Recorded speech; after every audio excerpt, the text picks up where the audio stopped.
फेफड़े, छाती और गले में जमा कफ दोस्तों चाहे कितना ही पुराना क्यों ना हो, बिल्कुल जड़ से वार कर देगा ये नुस्खा। जब कभी हमें खांसी, जुकाम और सर्दी की समस्या होती है ना दोस्तों, तो सर्दी, खांसी, जुकाम तो ठीक हो जाता है, लेकिन होता क्या है, दवा जब हम लेते हैं ना, तो उससे जो कफ होता है ना, वो अंदर सूख कर जम जाता है और वो आगे चल के हमें बार-बार बीमार करता है और परेशानी देता है दोस्तों। क्योंकि जिनको भी कफ जमा होता है वो जब भी बोलते हैं, खाँसते हैं, छींकते हैं तब उनको जो है ना अंदर से अजीब-सी आवाज़ महसूस होती है जो कि कफ की होती है। और वो कफ जो है निकालना बहुत ही ज़रूरी होता है, नहीं तो वो आगे चल के जो है परेशानी का जो है कारण बनता है और बार-बार जो है वो बीमार करता है दोस्तों। यानी कि जिनको भी सर्दी, खाँसी, जुकाम जैसी समस्याएँ होती हैं ना, वो एकदम ठीक नहीं होती हैं, वो बार-बार जो है वापिस आने लगती है।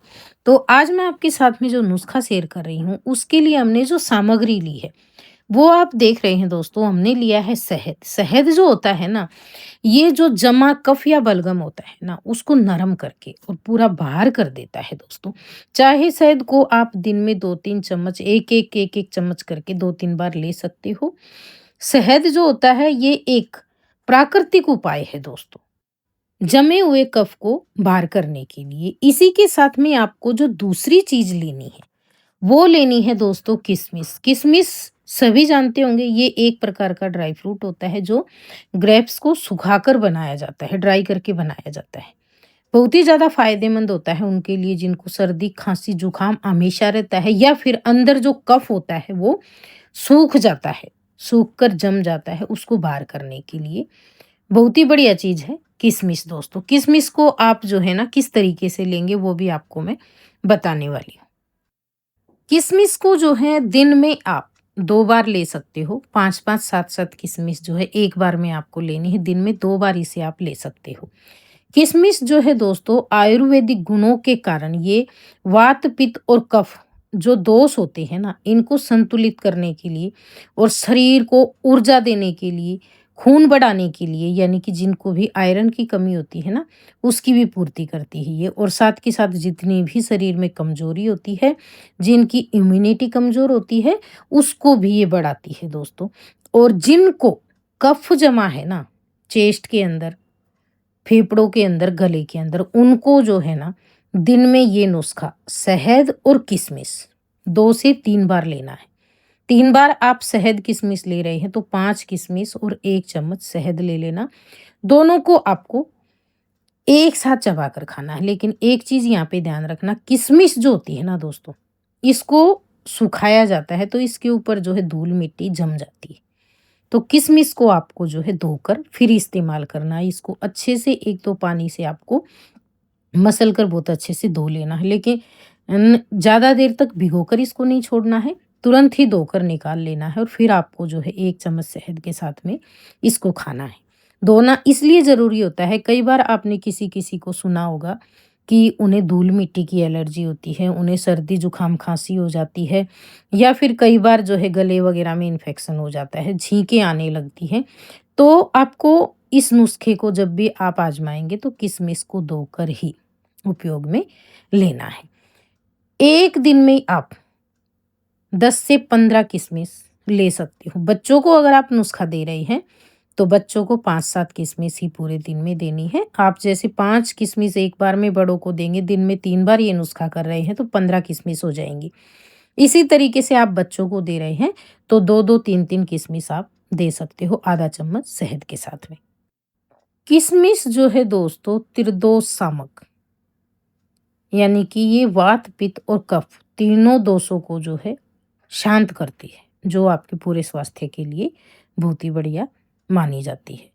तो किशमिश जो होती है ना, इसको लेते समय एक चीज़ का आपको ध्यान रखना है, बिना धोए इसको नहीं लेना है और दूसरा आप 15 किशमिश से ज़्यादा ना लें दिन भर में।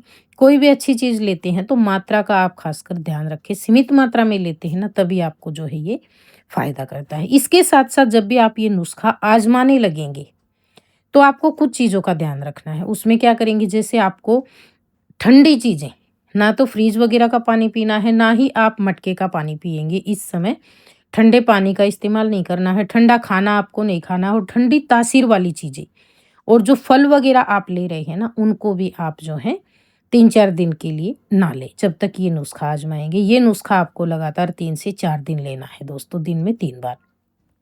इसी तरीके से अगर आप 3-4 दिन ले लेते हैं, तो आपको जो है ना, एक दिन जब आप इस नुस्खे को लेंगे ना, तो पहले दिन में ही फ़ायदा नज़र आ जाएगा, लेकिन फिर भी आपको जो है इसे बंद नहीं करना है। जितना भी जमा कफ होता है ना, 1-2 दिन में पूरी तरह से बाहर निकलने लगेगा और 4-5 दिन आप जो है इस नुस्खे को कर लेना। इसके साथ-साथ आपको एक नुस्खा और बता रही हूँ दोस्तों, कई बार क्या होता है, किसी-किसी को मीठा नहीं लेना होता है, शहद वगैरह नहीं खाना होता है और कफ की समस्या होती है, तो किस प्रकार आप ये नुस्खा आज़माएँगे? उसमें आपको क्या करना है, आपको लेना है मुलेठी। मुलेठी जो होती है ना, ये एक प्रकार की लकड़ी सी होती है दोस्तों, और आयुर्वेद में इसका बहुत ज़्यादा महत्व होता है। ये एक औषधि होती है, आयुर्वेदिक औषधि। बहुत ही बढ़िया मानी जाती है ये तासीर में, जबकि ये ठंडी होती है, लेकिन इसमें वो सारे गुण होते हैं जो आपको सर्दी, खाँसी, जुकाम और कफ से तुरंत छुटकारा दिलाती है। तो इसकी साबुत लकड़ी भी मिल जाती है आपको और इसका पाउडर भी। अगर आपको साबुत मिल रही है तो वो ले लें। अगर आप साबुत को घर में लाकर पाउडर बनाकर छान कर इसे जार में भर के रख लें, तो प्योर सा पाउडर भी इसका तैयार हो जाता है। तो उसके लिए आपको क्या करना पड़ेगा, जो लकड़ी आप लेकर आएँगे उसे खलबत्ते में तोड़कर आपको बारीक टुकड़े करके और फिर आपको इसे पीसना पड़ेगा, या फिर आप बना बनाया पाउडर भी ला सकते हो। रोज़ाना आपको क्या करना है, जब भी आप सुबह की चाय वगैरह लेते हैं ना, आधा चम्मच पाउडर उस समय 2 कप पानी में डाल के आपको बॉयल कर लेना है बहुत अच्छे से। जब तक बॉयल करना, जब तक 1 कप बच जाए, और फिर उसको आप गरम-गरम छान कर, जैसे आप चाय पीते हैं ना, चाय के जैसे ही आपको ये सिप-सिप करके पी लेना है। दूसरा, 1 कप आपको शाम को लेना है सोने के पहले। तो इससे भी जो है ना, जितना भी आपके फेफड़े, छाती और गले में जमा कफ है, वो पूरा 3 से 4 दिन में ही बाहर होने लगेगा। इसके साथ में भी ठंडी चीज़ों की आपको परहेज़ रखनी है, ठंडा पानी नहीं पीना है, गरमा-गरम हेल्दी खाना खाएँ आप। पानी को हल्का-सा गुनगुना करके पिएँ। अगर आपके घर में फ़िल्टर लगा हुआ है तो आरओ लगा हुआ है, तो अगर आरओ नहीं है तो पानी को बॉयल करके पिएँ हल्का-सा गुनगुना। इसी तरीके से जब भी आप नुस्खा आज़माने लगेंगे ना, आपको लगातार आज़माना है। ऐसा नहीं है कि आज आपने नुस्खा कर लिया, कल आपने छुट्टी मना ली, ऐसा बिल्कुल भी नहीं करना है। लगातार आप नुस्खा आज़माएँगे, तभी आपको जो है इसके रिज़ल्ट अच्छे मिलेंगे दोस्तों, इन चीज़ों का ध्यान रखना। और अगर आपको आज का ये नुस्खा पसंद आता है, आप आज़मा कर देख रहे हैं, आपको फ़ायदा महसूस हुआ है, तो प्लीज़ वीडियो को ज़्यादा से ज़्यादा शेयर करना, क्योंकि आजकल के मौसम में जो है ना, ये समस्या सभी को बहुत ज़्यादा परेशान कर रही है, और उसके लिए सभी को महँगी-महँगी दवाइयाँ लेनी पड़ती हैं, जो कि बहुत सारे साइड इफ़ेक्ट भी देती हैं। नेचुरल से उपाय हैं, सभी को बेहद फ़ायदा करते हैं। ये था हमारा आज का नुस्खा। अगर आपको पसंद आया हो तो प्लीज़ वीडियो को लाइक, शेयर, कमेंट, और चैनल पे पहली बार आए हैं तो सब्सक्राइब कर लेना। वीडियो देखने के लिए आपका बहुत-बहुत धन्यवाद।